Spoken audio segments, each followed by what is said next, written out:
जब मतलब बताने का मतलब बताना पड़े तो मतलब बताने का क्या मतलब। हमारे साथ रितेश पांडे हैं जो इन दिनों सबसे ज़्यादा चर्चा के विषय है। एक ही प्लेटफॉर्म पर 1 बिलियन गाना देने वाले भोजपुरी के इकलौते गायक हैं और नायक भी हैं। स्वागत है आपको। बहुत बहुत धन्यवाद। कैसे हैं आप? बहुत बढ़िया, आप बताइए। मैं भी ठीक हूँ। राजनीति की पारी की शुरुआत आपने की है भारतीय जनता पार्टी की तरफ से। अभी पार्टी क्लियर नहीं है, लेकिन आपका संबंध रहा है उन पार्टियों से, आते जाते रहते हैं। हमारे संबंध सबसे हैं। हाँ। और देखिए, खास करके हम लोग एक कलाकार हैं। कलाकार को सभी लोग प्यार देते हैं। हाँ, एक जब आदमी राजनीति में जाने के बाद किसी एक विचारधारा से, किसी एक पार्टी विशेष से जुड़ता है, उसके बाद ये सब चीज़ें होती हैं। तो जब तक हम जुड़े ना, कि अभी तक हम किसी भी पार्टी से आधिकारिक रूप से नहीं जुड़े हैं, तो पार्टियां ने जोड़ी है आपको? नहीं, जहाँ हमारे पर्सनली संबंध रहे हैं, वहाँ हम गए हैं। तो जैसे आप से हमारा संबंध है जी, तो आप किसी भी पार्टी से हों, मैं संबंध निभाने वाला आदमी हूँ। मैं आपके पास जाऊंगा, आपका जब भी मान लीजिए प्रसार जब भी कोई भी कार्य पड़ेगा तो मैं जाऊंगा ही जाऊंगा, भले आप किसी भी पार्टी से रहे हो। तो इसलिए मैं अपना संबंध निभाता हूँ। अब जब मैं किसी पार्टी से, किसी एक पार्टी के विचारधारा से जुड़ूंगा, तब हमारा किसी पार्टी के साथ संबंध जोड़ा जाएगा। आप नाम जोड़िएगा। हाँ, रितेश पांडे चुनाव लड़ेंगे? बिल्कुल तय है। बिल्कुल। पार्टी और स्थान ये तय नहीं है, लेकिन चुनाव लड़ना तय है। स्थान भी तय है। हाँ, पार्टी तय नहीं है। पार्टी भी बहुत जल्द तय हो जाएगी आप लोग। यानी पूरी तरह से मूड में आ चुके हैं। चुनाव लड़ना है तो लड़ना है, 2025 के चुनाव हम लड़ेंगे जी। इसके लिए कुछ भी हो जाए। कुछ भी क्या मतलब, ऐसा थोड़ी नहीं, राजनीति का कुछ भी हो जाए, राजनीति पर्सनली में कुछ भी क्या, ऐसा कसम जैसे क्या है कि वो वाला सिस्टम थोड़ी ना, भले जान चली जाए, लेकिन नहीं होता। राजनीति में कुछ भी हो जाए, ये है, आना है तो आना है। हम सेवा करना है। एक विचार है, थोड़ा सा वो यार बंद करा दो 5 मिनट और बस। सेवा करने के भाव से राजनीति में आना चाहते हैं। सेवा के भाव से आप समय देते हैं अपने विधानसभा क्षेत्र में, जहाँ से कुछ चुनाव लड़ने जाते रहते हैं। और जब अभी तो मान लीजिए जाते हैं और अपना कार्य भी करते हैं, लेकिन जब वहाँ के लोग, वहाँ के सम्माननीय जनता, आदरणीय अभिभावक, सारे लोग हमें ये जिम्मेदारी दे देंगे, तो वो हमारा कर्म और धर्म दोनों हो जाए। तो अब तो वहाँ के लिए समय ही समय है। आप तो स्टार आदमी है ना रितेश पांडे जी, आप तो बहुत बड़े स्टार आदमी हैं। आप बहुत बड़े स्टार हैं। आप मानिए चाहे मत मानिए, लोगों के बीच में तो है आप। भोजपुरी के पावर स्टार पवन सिंह चुनाव लड़ते हैं काराकाट में, तो ऐसा होता है कि उनसे लोगों के संपर्क नहीं हो पाता है। रितेश पांडे से संपर्क होगा, आम आदमी मिलेंगे रितेश पांडे से। बिल्कुल। हम जितने बार भी अपने विधानसभा में गए हैं, हमारी कोशिश रही है कि एक आदमी भी हमसे, मान लीजिए हमसे जो भी मिलने के लिए आया है, जो नहीं आया उसके पास मैं खुद जाता हूँ। और हमारा ये प्रयास है कि एक भी घर हमारे विधानसभा का हमसे नहीं छूटेगा, सब घर के दरवाजे पे जाएंगे हम। और मैं ये दावे के साथ ये वादा करता हूँ कि कोई भी आदमी हमसे आके आसानी से मिल सकता है। आसानी से, आसानी का मतलब आसानी से। उसको बहुत ज़्यादा एफर्ट नहीं लगाना पड़ेगा, क्योंकि मैं अब निर्णय ले चुका हूँ सेवा का। तो जो सेवादार होता है, जो सेवा करने वाला होता है, वो तो आसानी से उपलब्ध होता है। और मैं ये पूरे विश्वास के साथ कह रहा हूँ कि हम बहुत आसानी से उपलब्ध रहेंगे उनके लिए जिन्हें हमें सेवा का मौका मिले। शायद शाहाबाद फिल्म आपके पवन सिंह के साथ आने वाला है जी। लोगों को उम्मीद है कि शाहाबाद की जो फिल्म है वो हमारे शाहाबाद क्षेत्र में शूटिंग हो उसका। शायद मैंने सुना हूँ कि उत्तर प्रदेश के लखनऊ वगैरह में शूट हो रहा है। नहीं, अभी कोई लोकेशन डिसाइड नहीं है। हाँ, जहाँ पे लोकेशन का डिमांड होगा, देखिए फिल्म का एक क्राइटेरिया होता है, उसका एक माहौल चाहिए शूट होने का। अब बहुत सारे सेट तैयार करने पड़ते हैं, तो वो सेट कहीं पॉसिबल है तो वो फिल्म सिटी में पॉसिबल है, तो वो तो निर्माता और निर्देशक के बीच का मामला है। लौंडिया लंदन से लाएंगे, रात भर नचाएंगे, रात भर डीजे बजाएंगे। तो डीजे बजाएगा तो नाचेगी। हाँ बिल्कुल। 2 दिन से एक विवाद चला है आपकी और खेसारी लाल यादव के बीच में। सोशल मीडिया पर कई चैनलों ने काट कर डाला है कि रितेश पांडे ने खेसारी लाल यादव के उंगली किया। नहीं देखिए, हाँ। विवाद कुछ नहीं है। बड़े भाई हैं खेसारी लाल यादव जी, हमारे सीनियर हैं। हाँ। मैं उनका बहुत सम्मान करता हूँ। विवाद कुछ नहीं है। कुछ उंगली क्या उंगली लोग न्यूज चैनल पर थंबनेल दिए खेसारी लाल को भैया पिंच कर दिया है, ठीक आपने है उंगली कर दिया कि ठीक है, क्या दिक्कत है उसमें? हाँ। उसमें मैंने तो नहीं किया। अगर आप समझ रहे हैं तो कोई बात नहीं, उसकी क्या प्रतिक्रिया देने की क्या आवश्यकता है? और हम तो अपने लिए बोले भाई, हम लाइव थे, कुछ बोल दिए। बोले तो हमने किसी का नाम भी नहीं लिया, और वो समझने वाले कुछ और ही समझ रहे हैं। तो what can I do for this? लेकिन रसियन आपके साथ बड़ा लगाव रहता है, रसियन से, लाल घाघरा से बड़ा संबंध रहा है। रसियन, हम लोग उस लड़की को रसिया से बुला के हम लोग काम कराए। रियली में? बिल्कुल। रसियन से आई थी? रसियन आपने लाइव में बोला था कि रसियन से मैं मंगा के डांस करा दिया। रसिया से थी वो, उसका पासपोर्ट भी मैंने दिखाया था लाइव में। हाँ, दिखाया था। रसिया से बुलाए थे हम लोग भाई। यानी कोई मंगाने वाला है, आप मंगा के डांस करा दिए, चले गए रसिया। देखिए, हम क्या है ना कि हम बहुत ज्यादा हो हल्ला नहीं करते किसी भी चीजों के लिए। हम बहुत सारी चीजें ऐसे करते हैं जिसके बारे में कोई जानता ही नहीं है, और हम जनवाना चाहते भी नहीं है। हम बहुत सिंपल और सादा जीवन जीते हैं हम, लेकिन कार्य अपना हम बहुत ईमानदारी से। एक व्यक्ति ने कहा कि रितेश पांडे से पूछिएगा कि उनका शुरुआत अश्लीलता से ही हुआ है, करुआ तेल से हुआ है। उससे पहले कौन जानता था रितेश पांडे को? नहीं, करुआ तेल। मेरी बात सुनिए, let me complete my words. बोलनी। मेरी शुरुआत जो है ना, वो रच के हम बनौनी माटी के हो मुरतिया माई आ जाई तू से है, एक देवी गीत से है। लेकिन देवी गीत से मेरा शुरुआत नहीं जानते हैं लोग, नहीं मानते हैं लोग। अब हमारी ये विडंबना है कि मेरा मुझे लोग करुआ तेल से जाने, हमको देवी गीत से नहीं जाने लोग। ये विडंबना है कि नहीं? अपने अंदर मलाल है इस बात का? मलाल नहीं है भैया, कोई भी मलाल नहीं है। उस समय, जिस समय हम लोग भोजपुरी में डिसाइड किए थे कार्य करने का, गाना गाने का, उस समय ऐसा माहौल था। उस समय ऐसे गाने बजते थे ना कि तोरा छेदा में लबेदा घुस जाएगा, ये हो जाएगा, वो। तो हम लोग नए नए लड़के थे भाई, लड़कों का कितना बुद्धि होता है। उस समय हमारे दिमाग में यही आया कि भाई हम यही गाएंगे तो चलेगा, और गाए और चला। आपके लेकिन उसके बाद मैंने जाए चंदा भी गाया, लेकिन उसके बाद मुझे दर्द दिल का पता भी नहीं था गाया। लेकिन जब बुद्धि होते गया, जैसे जैसे बुद्धि हुआ कि नहीं भाई हमें लोगों ने पहचान दिया, हमें कुछ अच्छा कार्य करना चाहिए, तो मैंने गाया कि भैया हमारा राम जैसन। मैंने गाया कि माटी की मूर्तिया, मैंने गाया कि ये मटिये में सोना बा, मैंने गाया गरीबी। मैंने फिर समाज को सुधारने वाले भी गाने गाए, जब जैसे जैसे हमें बुद्धि होता गया। लेकिन असर पड़ा समाज पर ना, माटी के मूर्त से भी असर पड़ा, भैया वाले गाना से भी असर पड़ा। क्यों लगता है ना कि असर पड़ा है? बिल्कुल। हाँ, लोग पसंद करते हैं भाई उन सब गानों को। आज भी लोग अपने भाई, ऐसा नहीं है कि लोग उसको अच्छे गानों को पसंद नहीं करते हैं। लेकिन जब जिस टाइप का माहौल था मैंने किया। अगर किसी को, अभी आपके चैनल पे मैं बोलता हूँ कि अगर उससे किसी की भावना आहत हुई हो तो मैं हकरबद्ध क्षमा प्रार्थी हूँ। आपको लगता है कि हमारी ज़िंदगी में करुआ तेल जो गाना है चर्चा में आया सबसे ज़्यादा, रितेश पांडे उस वक्त बजे थे, लेकिन उसके बाद से कई ऐसे गाना है जो समाज के ऊपर छवि छोड़ा, हम राजनीति में कदम रखे। करुआ तेल की जो बात कर रहे हैं आप, करुआ तेल में जब मैंने गाना गाया था, बोला था रितेश जी, मैंने जब गाना गाया था तो करुआ तेल लोगों ने उसको रहने कहा दिया मेरा। उसको एक पुष्पा राणा सासाराम की गायक थी, उसको पूरा सेम टू सेम उठा के गा दी।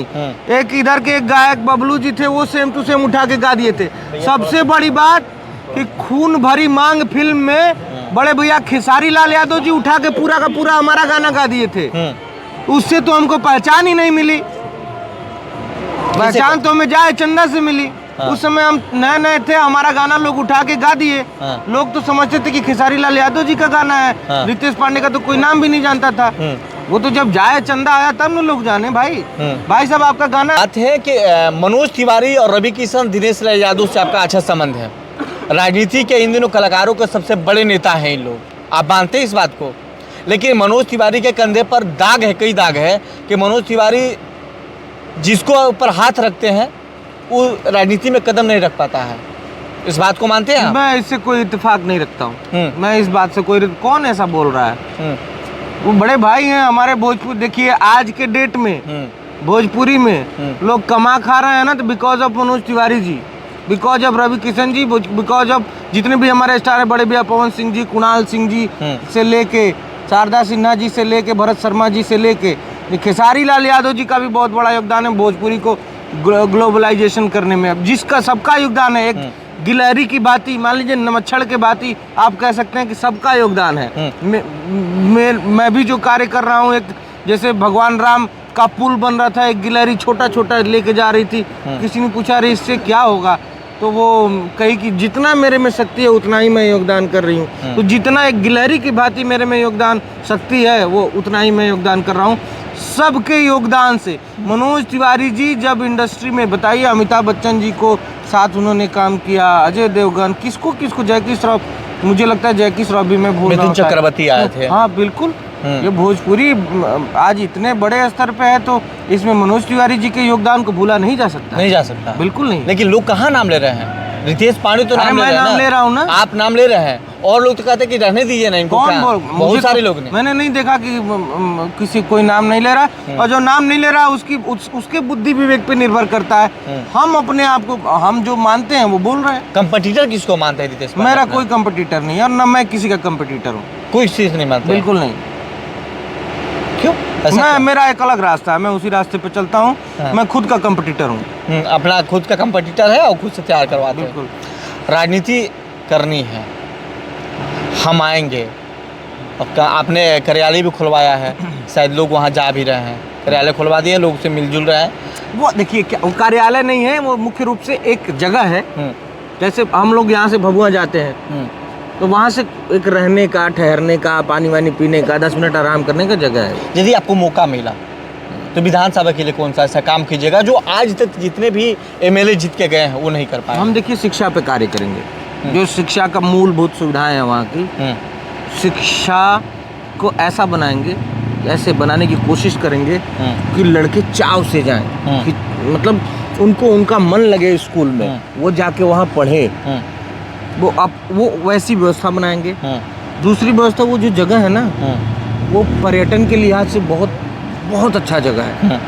और पर्यटन देखिए, विश्व में बहुत सारे ऐसे देश हैं जिनकी जीडीपी ही चलती है पर्यटन से। तो पर्यटन को बढ़ावा दिया जाएगा, शिक्षा के ऊपर मूल रूप से कार्य होगा।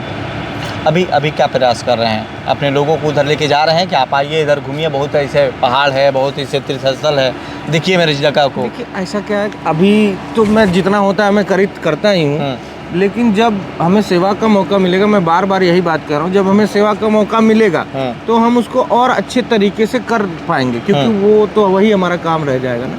एक बार ऐसा काम करवाइए, जैसे साहबाद फिल्म का नाम हो, पवन सिंह के साथ आपका साहबाद आ रहा है, एक बार अपने साहबाद में शूटिंग को करवाइए। रितेश पांडे, अब तो बिहार सरकार ने सब्सिडी भी देना शुरू कर दिया है, शायद आप लोग से संपर्क भी किया है कि आप लोग आइए हमारे पास, कहे नहीं करवाते हैं? उससे बड़ा जगह थोड़ी हो सकता है। बिल्कुल बिल्कुल, तो आप निश्चिंत रहिए इसके लिए। आपसे कौन कह दिया कि बाहर शूट होगा?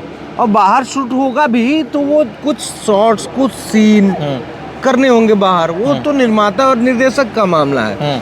हाँ, आप कह रहे हैं तो एक बार मैं जाके कहूँगा भी कि जैसे मुझे तो लग रहा है कि 100% होगा साहबाद के इलाकों में शूटिंग। नहीं, मुझे सुना हो तब मैं आपसे बोला कि कम से कम मैं आग्रह कर रहा हूँ, आप आग्रह करें। आप लोग सुनते बहुत है। हाँ, सुनते हैं क्योंकि हम लोग आदत है सुनने का। बहुत हम लोग अपना सवाल खुद से नहीं करते, इन पे थोप देंगे। बिल्कुल, कि ये इन्होंने पूछा, उन्होंने पूछा। जब से राजनीति की, मैं आपको बता दूं कि मैं जब पढ़ रहा था तो मेरा भी मन था कि मैं कोई पत्रकार बनूं।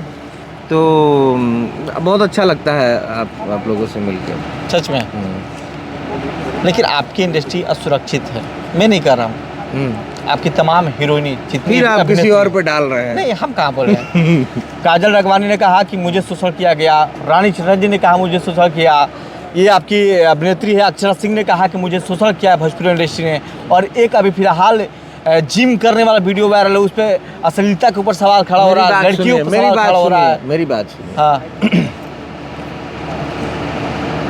शोषण गलत बात है, और भोजपुरी के ऊपर इल्ज़ाम लगाने से पहले ये सोच लेना चाहिए कि आज रानी चटर्जी हैं तो सिर्फ और सिर्फ भोजपुरी की वजह से हैं। काजल रगवानी हैं तो भोजपुरी की वजह से हैं। अक्षरा सिंह जी हैं तो भोजपुरी की वजह से।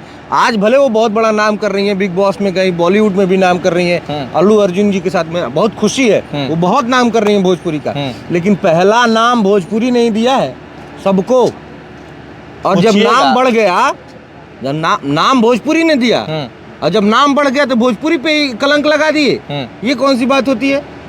बड़े स्टार तो नहीं बनते, मनोज तिवारी के घूमते हैं उनको, क्या? इतना बड़ा कलंक लगाने के बाद भी मनोज तिवारी इनको ले लेके घूमते हैं हर जगह कार्यक्रम में, बागेश्वर बाबा से लेके कहीं ऊपर कौन कलंक लगा रहा है? यही नहीं लगा, किसके ऊपर लगा है? भोजपुरी के पावर स्टार पवन सिंह है कि नहीं है? हाँ है ना? पवन सिंह ऊपर अक्षर सिंह ने आरोप लगाया ना, भैया कौन सा आरोप? हमारा आपका संबंध अच्छा है तो ठीक है, और थोड़ा गड़बड़ा है तो आरोप है? ये कौन सा बात होता है? नहीं होता कि जब क्या होता है कि मीठा मीठा गप गप और कड़वा कड़वा थू। लेकिन भोजपुरी के प्रवक्ता आप हैं, बड़ी बचाव करते हैं। ऐसा नहीं है, हाँ, लेकिन मैं सही बात बोलता हूँ, मैं डंके की चोट पे सही बात बोलता हूँ। हाँ। कि जब हमारा संबंध मधुर है, हाँ। मीठा है, तो हम अपने एक कमरे के अंदर उसको सिस्टम निभा रहे हैं पूरा। हाँ। और जब संबंधों में खटास आई तो हम पूरा मीडिया में हल्ला करेंगे। लोग कहेंगे क्यों भाई हम आप जब संबंध में आए थे तो लोगों से पूछ के, मीडिया से पूछ के गए थे? बिल्कुल नहीं, ऐसा नहीं। बड़ी अच्छा बचाव रख रहे हैं। मैं बिल्कुल मैं आज जो कुछ भी हूँ आपके सामने बैठा हूँ तो भोजपुरी की वजह से बैठा हूँ, भोजपुरी के लोगों की वजह से बैठा हूँ। तो मैं भोजपुरी, अगर जहाँ गलत नहीं है उस भोजपुरी को, इंडस्ट्री को कोई गलत बोलेगा, मेरा खून खौल उठता है। नहीं, आज आपकी इंडस्ट्री गलत नहीं है, बिल्कुल नहीं है, बिल्कुल नहीं है, साफ सुथरा है, बिल्कुल। तो सुनाइए कोई गाना ऐसा जो आने वाले दिन में बिलियन जैसे क्रश हुआ, रसियन लौंडिया लंदन से मंगाएंगे, रात भर डीजे बजाएंगे, नया साल आने वाला है। बोलते हैं कि लौंडिया लंदन से लाएंगे, डीजे बजाएंगे, गंदा गाना। अरे भैया कहाँ से गंदा गाना है भाई? लौंडिया लंदन से लाएंगे, रात भर डीजे बजाएंगे, क्या है इसमें? हैं? लोग बोलेगा कि ये शब्द यूज करता है। अरे तो कौन शब्द, कहीं से तो छोड़ो। कौन शब्द आदमी गाएगा भाई? अभी देखिए हमारे बड़े भैया अनंजय रघुराज जी हैं, इनकी फिल्म में अनन्या क्राफ्ट, उससे एक इतना बढ़िया गाना आने वाला है लगन का। कब तक आएगा भैया? 20 जनवरी तक गाना आएगा। आपके दर्शकों से मैं निवेदन कर रहा हूं कि आप लोग अनन्या जो YouTube चैनल है उस पे ये गाना आने वाला है, एक बहुत ही खूबसूरत गाना। ये देखिए हम लोग शूटिंग रोक के इंटरव्यू कर रहे हैं, अब भैया हम पे खिसिया भी रहे हैं, खिसिया तो मेरे पे भी रहे हैं। तो शूटिंग रोक के इंटरव्यू कर रहे हैं हम लोग। आप लोग बस इतना करिएगा कि ये गाना जरूर देखिएगा और शेयर करिएगा हर जगह। ब्लॉक ब्लास्टर करा दीजिए जैसे कहते हैं हम लोग। एक गाना सुना दीजिए ना जो लगे कि दिल में चुनाव वाला माहौल पैदा, 2025 चुनाव का फॉग है। चुनाव वाली बात नहीं है। जो गाना एक था मैं आपको सुनाता हूँ, जो हम लोगों ने 2 भाइयों के ऊपर गाए थे। कि भैया हमारे हवे राम जैसान, मान ले हमके परान जैसान। भैया हमारे हवे राम जैसान, मान ले हमके परान जैसान।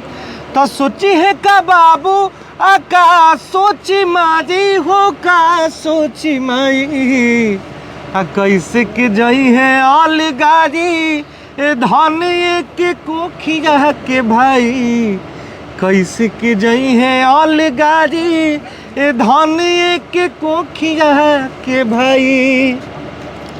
रियल में यहाँ ऑटो ट्यून लगा हुआ है, नेचुरल सॉन्ग है, कोई बनावट सॉन्ग नहीं है। और सभी लोगों ने इस गाना पर रील्स बनाया है, जितने भी भाई को चाहने वाले लोग हैं, सबका सब, चाहे वो प्रेम वाला हो, मोहब्बत वाला हो, सारे लोग ने बनाया है। हमारे साथ रितेश पांडे हैं, और रितेश पांडे आपको बता दें कि विधानसभा चुनाव में अपनी मजबूत दावेदारी पेश किए हैं। गायक है, नायक है, नेता है, अब सदन पहुंचने वाले हैं बहुत जल्द आप लोगों के साथ में। जुड़ने के लिए बहुत बहुत धन्यवाद। बहुत बहुत धन्यवाद। हर हर महादेव। एक